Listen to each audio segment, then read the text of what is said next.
All right, it's April 1st. I feel obligated to do something silly. So we're going to go for a 5 of a kind that also has the same perk on every single pet. And there are a few ways you could go about this. Obviously, you could just have 5 big units with melon, but I think I'd rather do something thematic. So we're going to go for 5 dolphins that all have fig. And if you're not aware, the fig gives the pet that holds it 4 damage snipe at the start of battle. So it's exactly the same effect as the Dolphin's ability.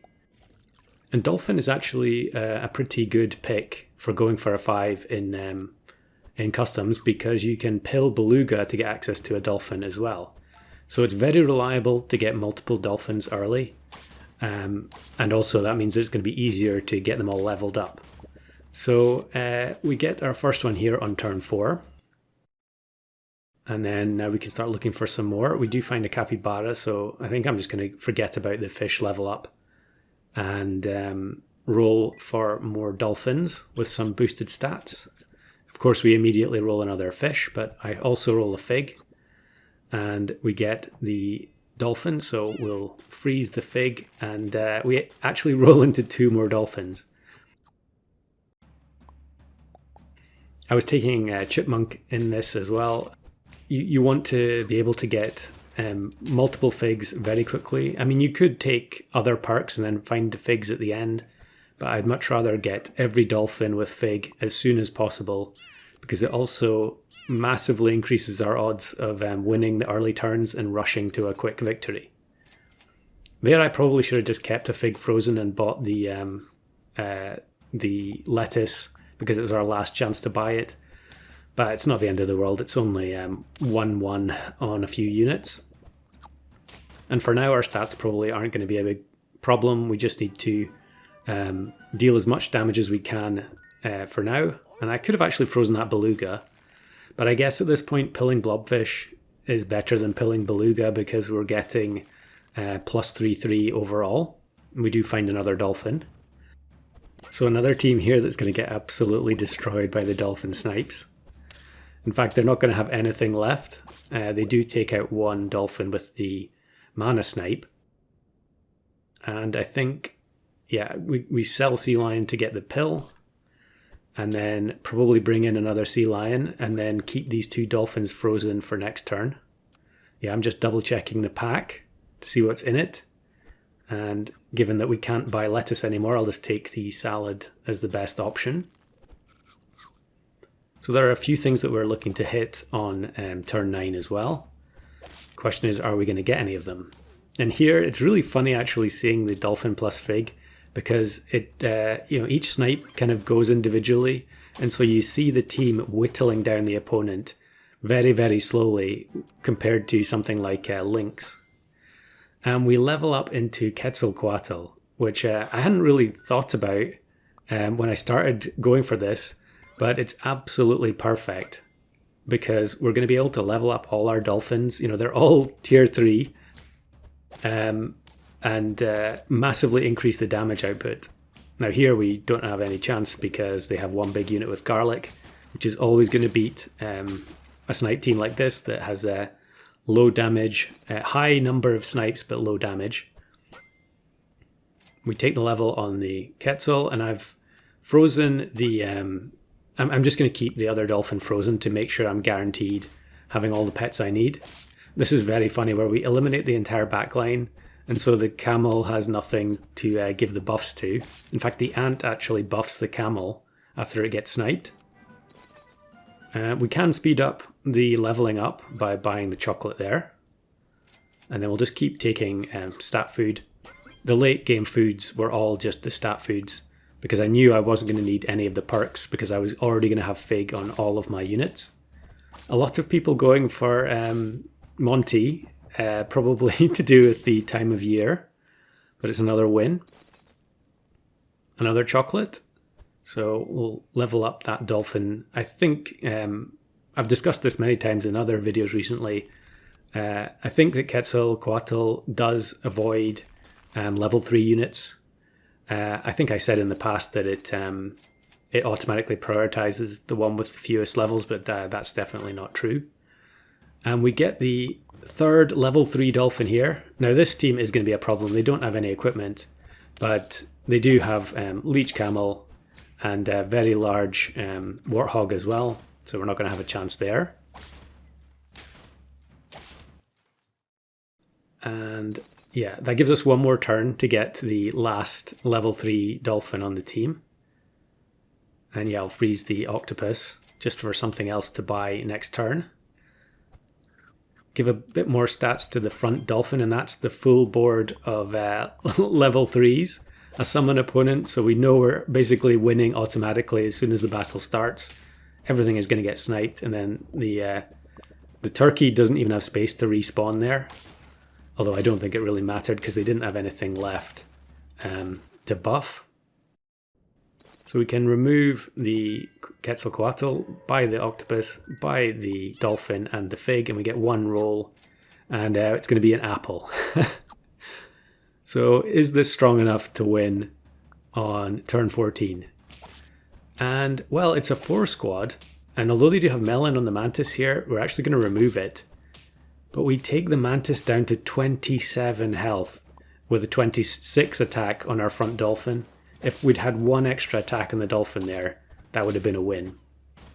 So instead it's going to be a tie. So we have to go again. And I think, yeah, we'll just take the food that's presented.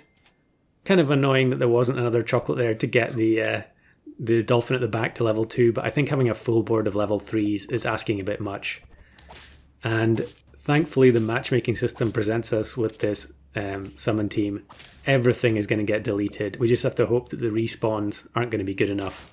And clearly when they're getting a level 1 vulture at the back and Aardvark in the middle, they've got no chance. In fact, we're not even going to lose a single unit.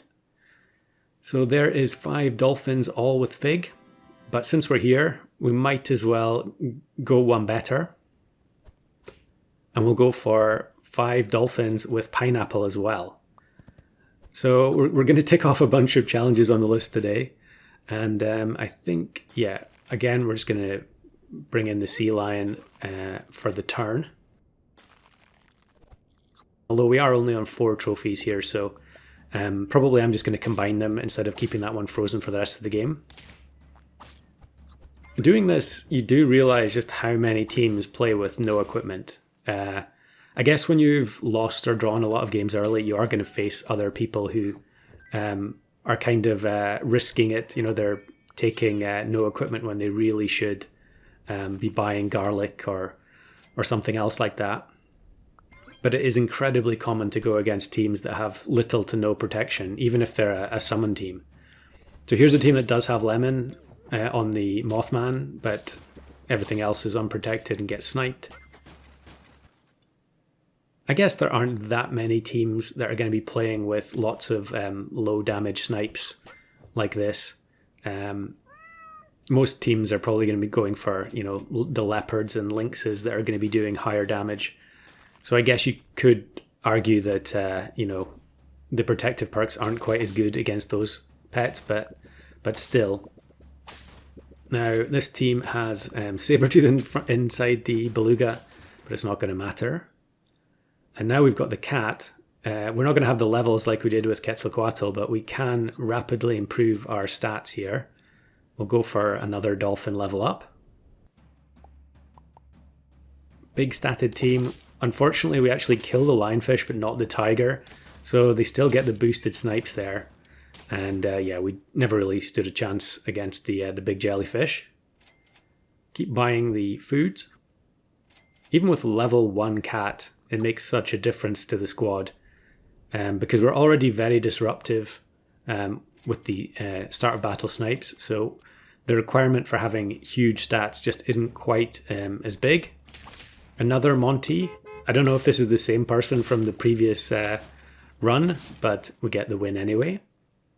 I hope they managed to get their achievement though. And definitely take the orange and freeze the pineapple, because if we win the next turn, we're going to have to buy the pineapple and the dolphin. It is also worth mentioning there in the shop I had a kappa, and of course if you just pill kappa, you've always got a chance of finding a dolphin. And with Water of Youth, you can also just fish for a Dolphin if you get a different tier 3. But again, we end up matching with a summon team, so it's a relatively comfortable win. And I'm just going to buy, sell Zebra, bring in the Stingray for the sock, and then with our last 6 gold, we'll take the Dolphin, and then freeze any decent food. Not a summon team, one big unit team, and do we have enough? No, we don't have quite enough snipes to remove the Rhino at the back, and it is actually going to be a tie. I think the Fig team might have done better there than the Pineapple team, but we go again, some decent food, and what's the next opponent going to be? It's another summon team. Now this team does have more protection. They have the 1-up on the Slug, 1-up on the Dart Frog, and the Potato on the Vulture. But so many of their summons got removed, it's hard to see how, even with a whole load of snipes and weakness, they're going to be able to chip us down and get the win. And indeed, we do eliminate the Vulture and get the 5 Dolphins with Pineapple win as well. And I've got a couple more random bonus clips here of individual rounds. It took very, very few attempts to get these wins, by the way, so if you feel like trying it yourself, it's pretty easy. That was a Warg team getting completely eliminated by the Dolphins, and then this is hilarious, I just had to show this one. Neville Banks, diehard Peacock player, with the, I think it was a 116 Peacock and a 1-1 Caterpillar.